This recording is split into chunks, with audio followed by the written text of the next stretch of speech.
Welcome back everyone to more NASCAR Heat 3 coverage here at Knee Pit Gaming.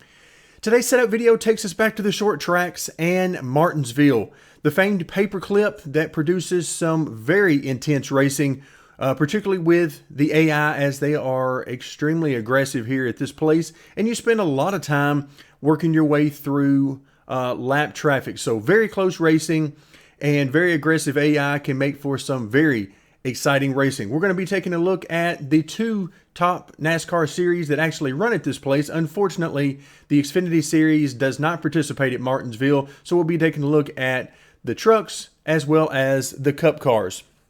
We'll be looking at the setup itself, the track, and a little bit of discussion about the lap times. So let's get to it. All right, before we hop into the setup discussion itself, let's talk a little bit about lap times and the track. So my preferred way of driving Martinsville is to get on and off the brakes early and then simply to let the car rotate through the corner before I get back to the gas hard on exit. And the reason I say that is because that's how the car is set up. If you try to get really aggressive with the throttle in the center of the corner, then you can simply shove the nose off the corner and you'll be heading straight for the wall. Or depending on how you drive the car into the center of the corner, you might actually get loose on exit. So you have to be very careful on the throttle here. Don't jump in it too hard, too quick, and you'll certainly be looking at some trouble.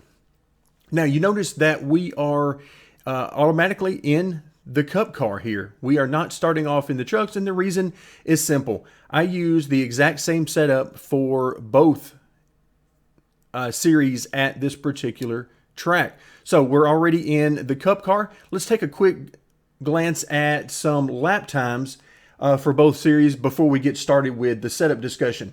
In the trucks, anywhere from about a 19.9 to a 20 flat, anywhere in that range, and you should be perfectly fine, both in qualifying as well as in the race. In fact, anything around a 20 flat or better will have you either on the pole or in the top probably 3 or 4 anyway. So you should be in for not only a good qualifying effort, but for a really good race as well. Now the cup cars, quite a bit faster, somewhere around a 19-second flat lap to 19.1, 19.2, anywhere in there, and you should be good against the AI. Again, both in qualifying and in the race. I think their pole time for the AI is somewhere around that 19 flat to 19.1 number. So keep that in mind. And again, you should end up with a very nice qualifying spot as well as race pace. So let's move on to the setup itself. Starting off with the shock settings, I'm using the 3.5 setup that I use for so many of my tracks simply because I like the feel of this. Now you can use much stiffer shocks either on individual corners or overall. It just, again, depends on the feel that you prefer in the car. So I certainly recommend you to play around with that. Once you get a setup that feels good to you, play around with the shocks some and see if it makes the car better or worse for you based on your driving style. Moving on to the weight settings, we want maximum left side weight because we're on an oval. And then it is a balancing act with the front weight and the wedge. I want the front weight fairly low. I don't like to get it on asphalt very much below 50% because it starts to make the car feel unstable to me, particularly on corner entry. And I don't like a car that is loose on corner entry because that hurts my speed going into the corner, and I have to be very gentle with the car. I like to be able to charge the corner as much as I want. So the 50% number on front weight gives me that ability. If you find that the car is just a little bit too loose on corner entry, then there are a couple of options. One that we'll be looking at a little bit later with the brake bias, but another option is if you're loose on corner entry, then move that front weight forward maybe just a 0.5% or a full percent and test it out and see if that indeed helps with your issue. Now the wedge is at 52%. And I like to use a little bit of wedge here above 50% because it helps with the stability of the car. I don't want the car to rotate quite as quickly as you might think here. I like to, because that really emphasizes the patience for me. If I allow the car to rotate before I get back into the throttle while keeping it stable. So 52% does well for that. If you find that you just can't get the car to rotate, then try lowering that wedge number, and that should help out with that. Now moving on to the spring settings, 1,200 pounds on both front springs. That is because I like a very stiff platform, particularly in the front of the car at this track, just so that I get as much front grip as I can get. And this 1,200 pounds on both does that for me. Now, if you find that you're getting too loose on corner entry, lower that left front spring some to maybe 1,100 or 1,000 and see if that doesn't tighten up your entry a little bit. If you're too tight on entry, one of the options you have is to lower the right front spring to maybe 1,100 or 1,000 pounds, and that will definitely help you on corner entry. Moving to the rear springs, 300 and 500 pounds respectively there. 200 pounds of rear spring split to help the car rotate under heavy throttle on corner exit. But you have to be patient, because even 200 pounds of rear spring split, which is more than I run at most tracks, isn't enough to help you out if you get into the gas too quickly when the car hasn't fully rotated and isn't pointed in the right direction in the center of the corner. There is no cure for that. So be careful with timing how quickly and when you get back to the throttle on corner exit. Tire settings, 26 to 27 pounds on the left sides and somewhere around 29 to 30, 31 pounds on the right side. And that's not a whole lot of split and a whole lot of difference between the left sides and the right sides. And that's okay, because I don't really need that. I'm using other things in the setup to help the car rotate. So I went for more of a proper inflation type of setting there for the tires. Miscellaneous settings, we are maximum front camber. I know this is uncomfortable for a lot of people, so feel free to back off of that to say maybe +5 in the left front and -5 in the right front. It will certainly tighten the car up. It will slow down the rotation of the car and generally take some speed out of the car. But if that helps you to run consistent laps, then it's probably worth it to do that. So feel free to play around with that camber.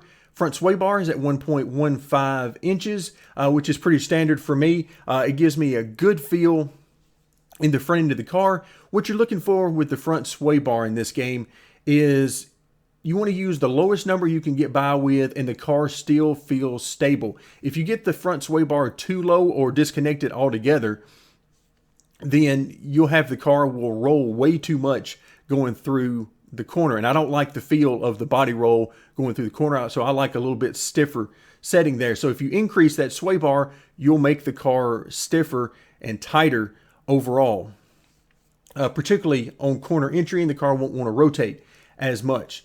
Now we're going to get to the spot that is different. There are a couple of things that are different between the truck and the Cup car setup, and now we've reached that point.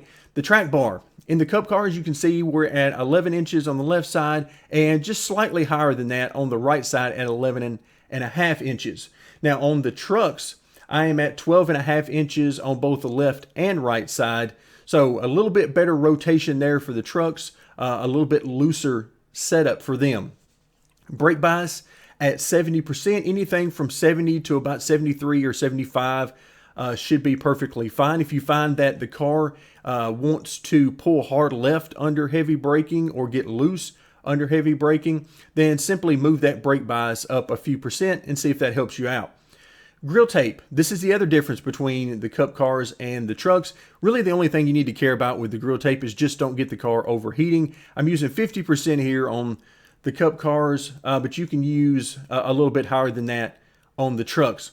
Wheel lock is at 12 degrees. I wanted the steering to be a little bit quicker, but this is most certainly a personal preference.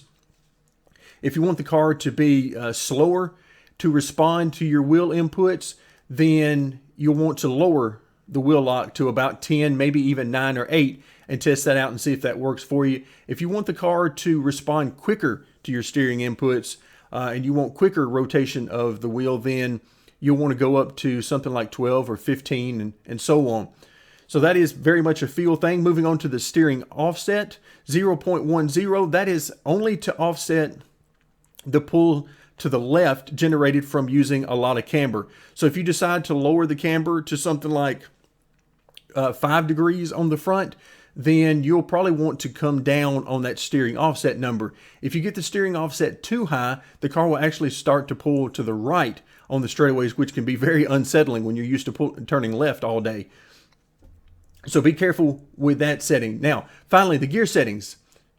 This is another setting that is identical for me between both the trucks and the Cup cars. We're at 5.29 on the rear end ratio. There's certainly some work that could be done on, I think it's particularly first and second gear are a little bit, they're a little bit higher than I would like, but I chose not to mess with them because they really didn't cause me any issues in the racing that I did with the AI.